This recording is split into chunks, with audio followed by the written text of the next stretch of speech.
No nonsense gin drinking. All gin, no nonsense. Hello gin lovers, welcome back. I'm Bobby Freeman, and today, my friends, we have a rather familiar looking little chap for you. Feast your eyes upon this rather stout little fellow, which is Hendricks Lunar gin. Now, some of you may remember I reviewed the original Hendricks gin way back near the beginning of my channel when I was literally just dipping my toe into the sort of shallow waters of the YouTube lake. And if memory serves me correctly, it was the very first gin that I didn't really like that much. And primarily it's because of that old cucumber taste. Because those of you who know Hendricks know that Hendricks like to have a bit of cucumber in there. So, the big question is this new limited edition, I might add, going to change my mind? So let's find out for you, my friends, today. But before we do, I have to say a very big thank you once again to another one of my subscribers who has joined my Patreon. So Prue Possetti, thank you very much, Prue. You are an official supporter of the show. You have my eternal gratitude and respect, and I salute you. So, my friends, let's have a look at what they say about it upon the website, shall we? And as many of you know, well, you may not know actually, this little fellow hails from away up there in the Highlands of Scotland, so I shall be doing my wee bonny Scottish accent. Hendricks Lunar Gin is deeply floral and richly aromatic. It's an intriguing combination of refreshing. I really struggle with my R's when I do Scottish, I don't know why. That's my R's, not my arse. I don't struggle with my arse. The arse is absolutely fine. Well, most of the time anyway. An intriguing combination of the refreshing and the warm, designed to be shared and savoured of an evening as the sun goes down and the moon charges the sky. This limited edition is devised under a waxing crescent by master distiller Miss Leslie Greasy. It's designed for slow sipping, fanciful conversations and other contemplative pleasures. Now then, that's all well and good, that little blurb, okay? It sounds very sort of poetic and nice and paints a little picture. There's also sort of a nighttime theme going on. But does it tell us much about the difference between this gin and the original Hendricks gin? To my eyes, not really, because it doesn't seem to mention a single botanical. So as far as I can tell, it's deeply floral and richly aromatic. And I did a bit of digging on this, and apparently it's more sort of a bit sort of spicier and floral, but there doesn't seem to be a great deal of info as to exactly what they threw into there to sort of make it any different. So let's crack the fellow open, my friends, and see if I can discern things for myself and see if it's really worth the effort to buy this over the original. So, my friends, let's break the fellow open, shall we? So then, I think it has a cork, so we know what that means. It is the cork test! The cork test. Now, if memory serves me, it was actually quite a good pull last time. So let's get it next to the old microphone. Here we go. Do we have a squeak? Oh, a cheeky little squeak. Not bad. Go for the pull. Not great, to be honest. I'm a little bit splattered on my arm as well, so that's annoyed me straight away. So let's get a bit of a sniff, shall we, in the old glass. Now, yes, this is bringing back memories now of the dark bottle, because to me, that looks, I find it a little bit sort of, I'm a little bit distrusting of a gin when you can't actually see it in the bottle. I like to have a look at it. So it's a very clear gin, obviously, so let's have a sniff, shall we?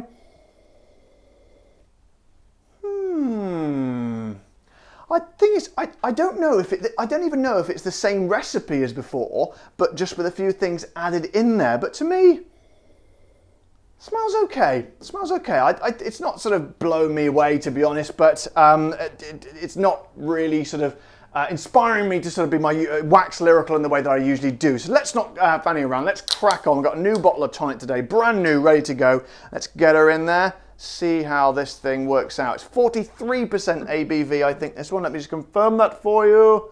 43% ABV. So, my friends, here we go. The very, very well-known Hendricks gin with a little bit of some sort of a twist, which we don't know what it is yet. So here we go. I say to you, cheers.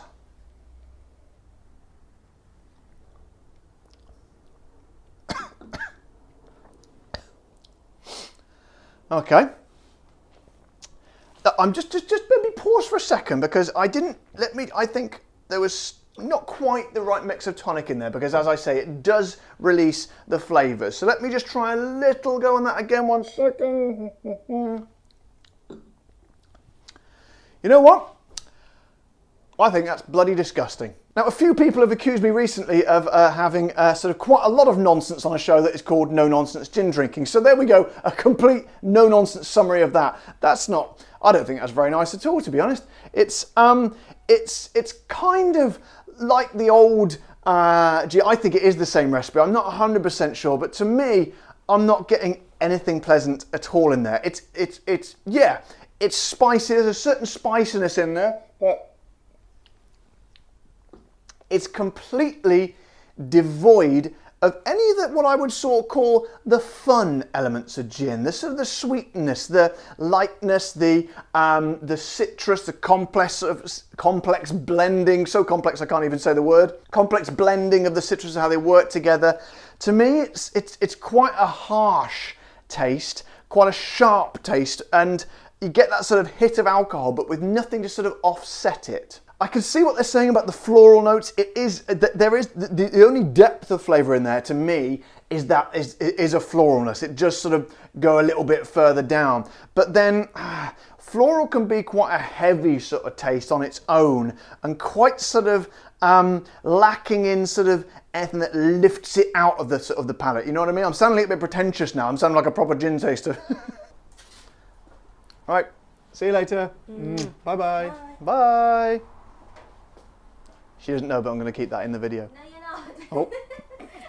There's also that sort of rosy element in there, sort of rose. They use rose. I'm saying rose a lot, I don't know why. They use rose to flavour it in the original recipe, rose and cucumber. That's a good question. Am I getting the cucumber? Helps when you do that little like noise of a hamster. I don't know why people seem to do that, but it sort of aerates the mouth and sort of lets the flavours go a bit more, but don't think so, not quite as much as before. Again, they don't really tell you if it's in there or not. I'm not really getting it that much, which I suppose is a good thing because I don't like the cucumber. Let's have a quick go neat to see what that's like. Yeah, as you know, I'm not a big neat gin drinker anyway, but to be honest, that's not really added. Either way, tonic or neat, it's not the gin for me. So all in all, to be honest, a little bit disappointing and kind of, I don't really see the point in it, to be honest. I don't really see the point. It's not that different enough from the original for me to warrant bringing out a new bottle and everything in this whole sort of, it seems to me like they were just sort of, perhaps they needed a bit of a gimmick. They were a bit bored. They wanted to sort of pimp up the sales a little bit, I don't know, and sort of by adding this sort of new, it looks very nice and everything and very intriguing with the bottle, but would I buy it? Well, I already have, but would I buy it again? I don't think so. Which brings me neatly round to the little trifling issue of the price. So, as we know, this is a sort of worldwide product. It's drunk everywhere, very, very famous, okay, very well known. If you know about gin, even if you don't know about gin, chances are you've heard of Hendricks. So to me, that should come in around the sort of the Sipsmiths mark, sort of slightly under £30, which is my top bracket for the mainstream's gin. However, my friends, I am very displeased to tell you that this little chap comes in at £35, which is equates to $45.38. And to me, I think that's taking the piss a little bit. Maybe it's because it's a limited edition one, but to be honest, as a consumer, I don't really care if it's limited edition because it makes no difference to me. That should not be, I think that company should be doing their gins for under £30 because they're massive and they can afford to do it. Look at Beefeater.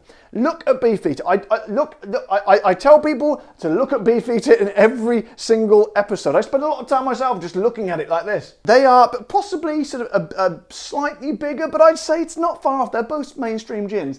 That little fella is below, what is it? She's about £16 or something. So what's that? About $19, $20, maybe something like that.